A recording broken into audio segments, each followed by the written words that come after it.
ओम शांति।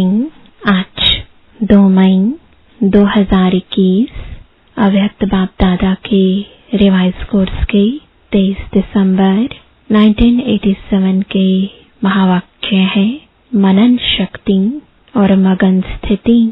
आज double ताजधारी double राज्य अधिकारी बनाने वाले बाप विशेष अपने डबल विदेशी बच्चों से मिलन मनाने आए हैं। बाप दादा देख रहे हैं कि चारों ओर के डबल विदेशी स्नेही सहयोगी सदा सेवा के उमंग उत्साह से स्नेह और सेवा दोनों में आगे बढ़ते जा रहे हैं। हर एक के मन में यह उत्साह है कि हमें बाप दादा की प्रत्यक्षता का झंडा लहराना है।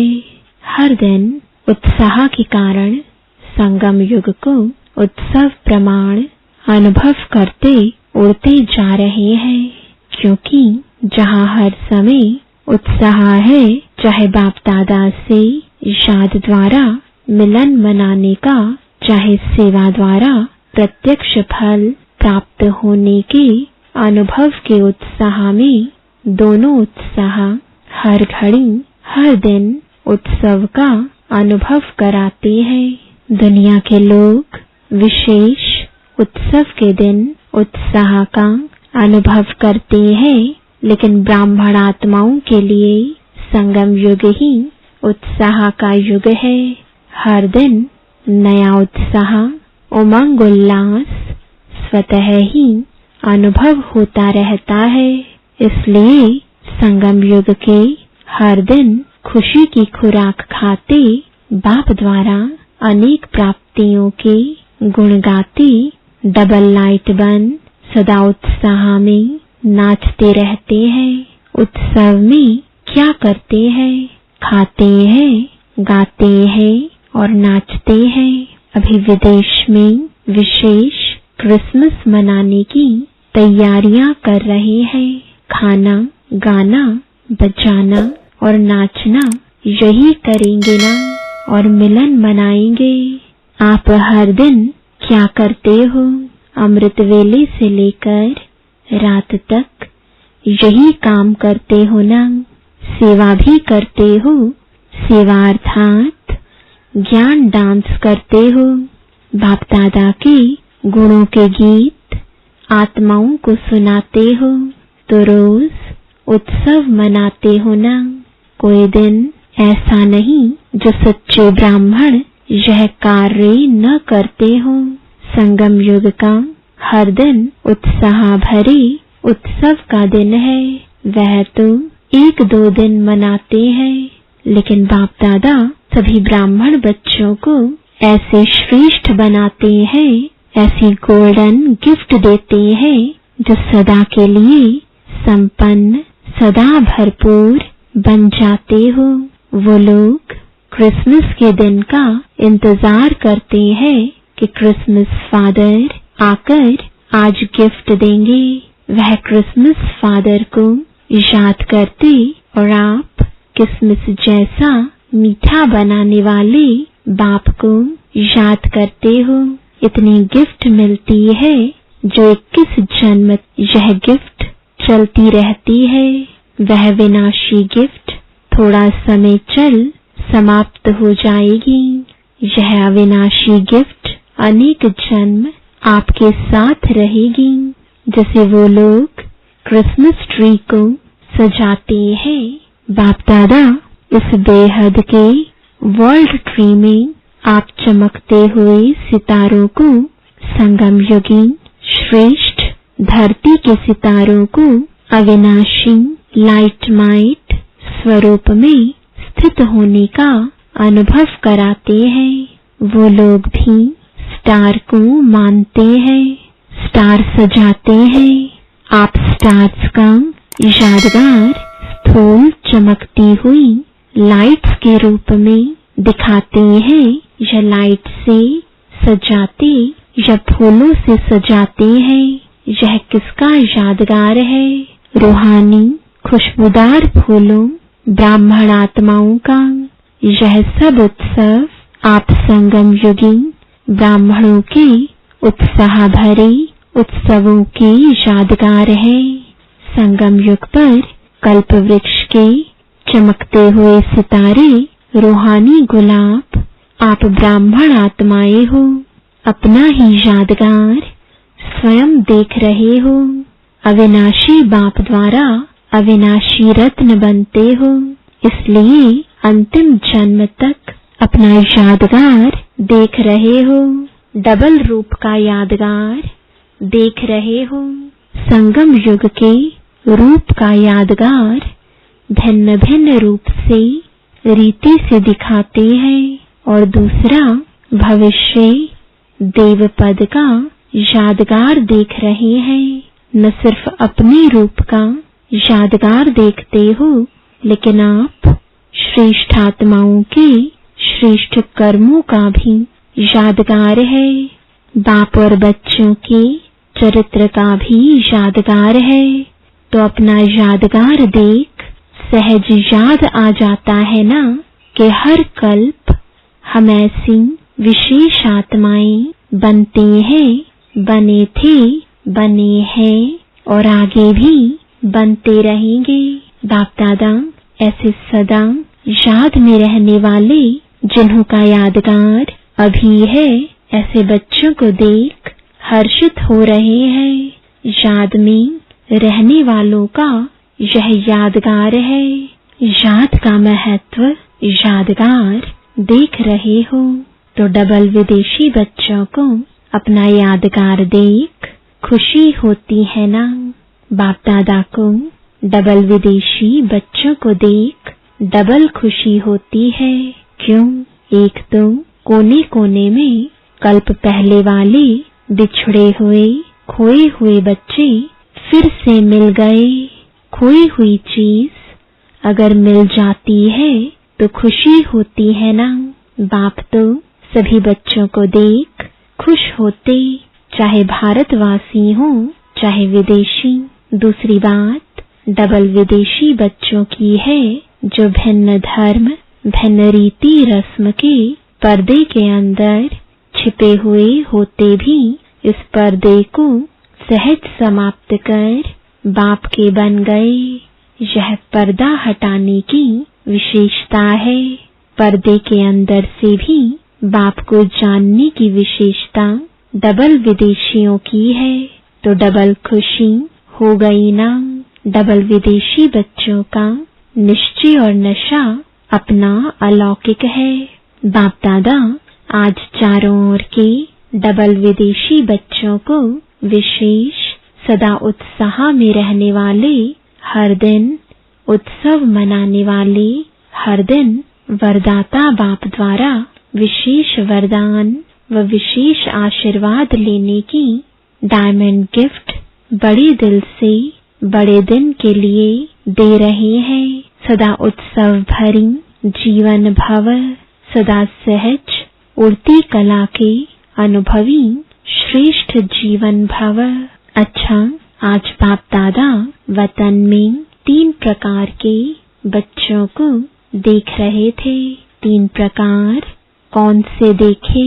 पहला वर्णन करने वाले, दूसरा मनन करने वाले, तीसरा अनुभव में मगन रहने वाले। यह 3 प्रकार के बच्चे देश विदेश के सभी बच्चों में देखे। वर्णन करने वाले ब्राह्मण अनेक देखे, मनन करने वाले बीच की संख्या में देखे, अनुभव में मगन रहने वाले उससे भी कम संख्या में देखे। वर्णन करना अति सहज है, क्योंकि 63 जन्मों के संस्कार है। एक सुनना, दूसरा जो सुना वह वर्णन करना, यह करते आए हो। भक्ति मार्ग है ही सुनना या कीर्तन द्वारा, प्रार्थना द्वारा वर्णन करना। साथ साथ देह अभिमान में आने के कारण व्यर्थ बोलना, यह पक्के संस्कार रहे हैं। जहाँ व्यर्थ बोल होता है वहाँ विस्तार स्वतः ही होता है। स्वचिंतन अंतर्मुखी बनाता है, पर चिंतन वर्णन करने के विस्तार में लाता है।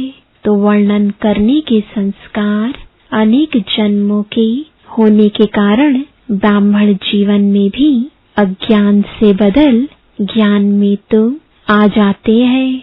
ज्ञान को वर्णन करने में जल्दी होशियार हो जाते।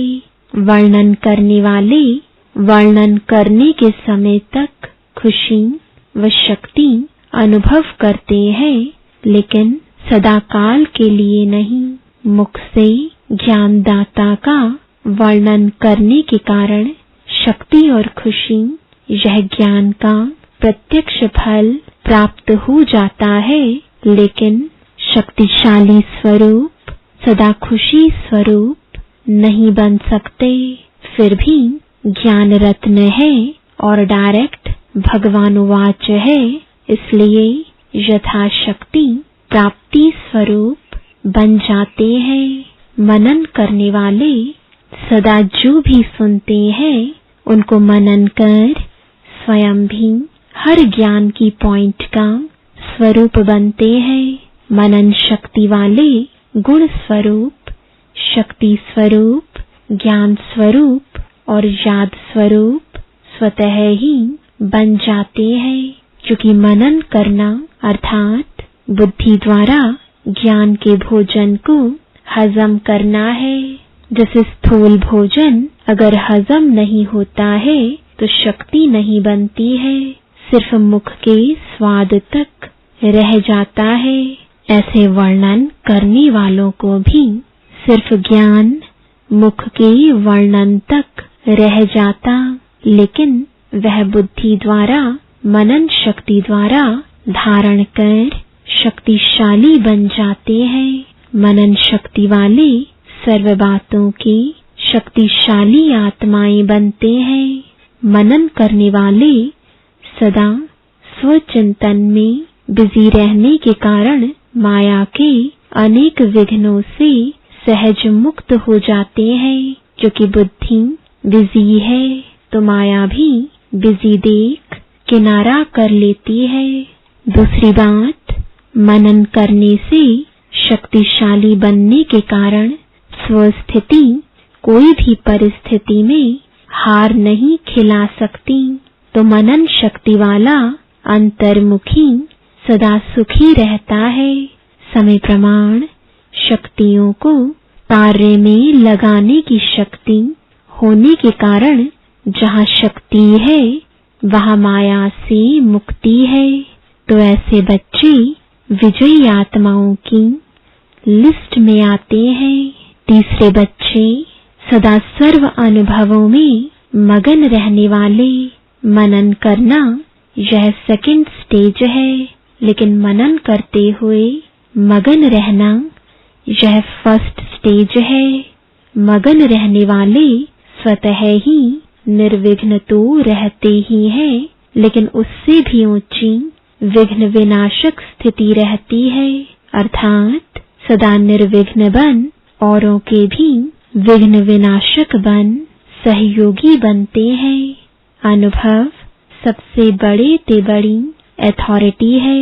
अनुभव की अथॉरिटी से बाप समान मास्टर ऑलमाइटी अथॉरिटी की स्थिति का अनुभव करते हैं।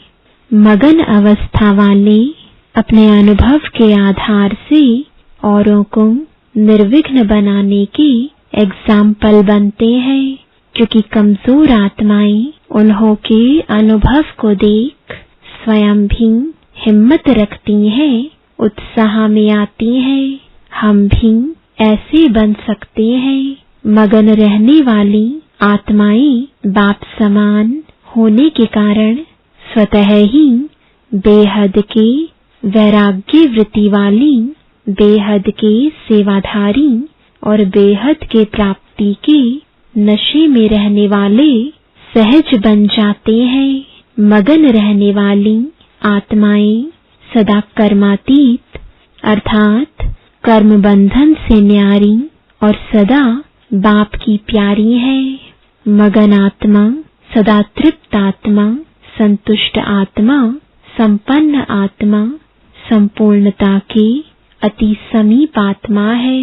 सदा अनुभव की अथॉरिटी के कारण सहज योगी, स्वतः योगी ऐसी श्रेष्ठ जीवन, न्यारी और प्यारी जीवन का अनुभव करते हैं। उनके मुख से अनुभवी बोल होने के कारण दिल में समा जाते हैं और वर्णन करने वाले के बोल दिमाग तक बैठते हैं। तो समझा फर्स्ट स्टेज क्या है। मनन करने वाले भी विजयी हैं, लेकिन सहज और सदा में अंतर है। मगन रहने वाले सदा बाप की याद में समाये हुए होते हैं। तो अनुभव को बढ़ाओ, लेकिन पहले वर्णन से मनन में आओ। मनन शक्ति मगन स्थिति को सहज प्राप्त करा लेती है। मनन करते करते अनुभव स्वतः ही बढ़ता जाएगा।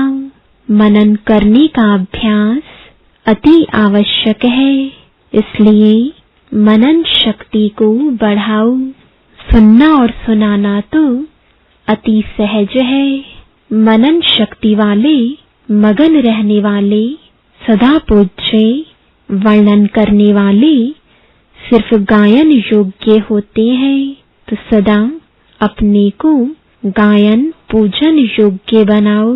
समझा सेवाधारी तो तीनों है, लेकिन सेवा का प्रभाव नंबरवार है। नंबरवार में नहीं आना, नंबर 1 बनना। अच्छा, सदा अपने को डबल राज्य अधिकारी, डबल ताजधारी, श्रेष्ठ आत्मा अनुभव करने वाले, सदा मनन शक्ति द्वारा मगन स्थिति का अनुभव करने वाले, सदा बाप समान अनुभवी मास्टर ऑलमाइटी अथॉरिटी स्थिति के अनुभवी मूर्त बनने वाले, सदा अपने शक्तिशाली पूज्य स्थिति को प्राप्त करने वाले, ऐसे नंबर 1 सदा विजयी बच्चों को बाप दादा का याद प्यार और नमस्ते। विदेशी भाई बहनों के ग्रुप से विदेश में रहते स्वदेश स्वस्वरूप की सदा स्मृति में रहने वाले हो। जैसे बाप परम धाम से इस पुराने पराये देश में प्रवेश हो आते हैं, ऐसे आप सभी भी परम धाम निवासी श्रेष्ठ आत्माएं, सहज योगी आत्माएं ऐसे अनुभव करती हो कि हम भी परम धाम निवासी आत्माएं इस साकार शरीर में प्रवेश कर विश्व के कार्यार्थ निमित्त है। आप भी अवतरित हुई ब्राह्मण आत्माएं हो। शूद्र जीवन समाप्त हुई, अब शुद्ध ब्राह्मण आत्माएं हो। ब्राह्मण कभी अपवित्र नहीं होते। ब्राह्मण अर्थात पवित्र। तो ब्राह्मण हो या मिक्स हो, दोनों नावों में पांव रखने वाले नहीं, एक ही नाव में दोनों पांव रखने वाले। तो ब्राह्मण आत्माएं अवतरित आत्माएं हैं। वैसे भी जो भी आत्माएं अवतार बनकर आई हैं, अवतार रूप से प्रसिद्ध है, वह किस लिए आती है? श्रेष्ठ परिवर्तन करने के लिए। तो आप अवतारों का काम क्या है? विश्व परिवर्तन करना, रात को दिन बनाना, नरक को स्वर्ग बनाना।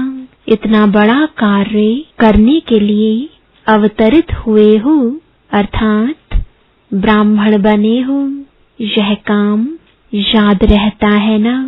लौकिक सर्विस भी किस लिए करते हो? इनकम भी कहाँ लगाने के लिए? सेंटर खोलने के लिए करते हो, व लौकिक परिवार के लिए करते हो। अगर यह लक्ष्य रहता है कि कमाई भी ईश्वरीय कार्य में लगाने के लिए करते हैं, लौकिक कार्य करते भी सेवा ही याद रहती है ना? और किसके डायरेक्शन से करते हो? जब बाप की श्रीमत प्रमाण करते हो तो जिसकी श्रीमत है वही शाद आएगा ना। इसलिए बाप दादा कहते हैं लौकिक कार्य करते भी सदा अपने को ट्रस्टी समझो। ट्रस्टी भी हो और वारिस भी हो, चाहे कहाँ भी रहते हो, लेकिन मन से समर्पित हो तो वारिस हो। वारिस का अर्थ यह नहीं कि मधुबन में आकर रहो, लेकिन सेवा क्षेत्र पर रहते भी अगर मन से मेरापन नहीं है अर्थात समर्पित है तो वारिस है। तो सरेंडर हो या भी कर्म बंधन के अंडर हो। जब मन से समर्पित हो गए तो समर्पित आत्मा को बंधन नहीं लगेगा, क्योंकि सरेंडर हो गए माना सभी बंधनों को भी सरेंडर कर दिया। अगर मन को कोई भी बंधन खींचता है तो समझो बंधन है, बाकी आता है और चला जाता है तो बंधन नहीं। तो हम अवतार हैं, ऊपर से आए हैं, यह सदा स्मृति में रखो।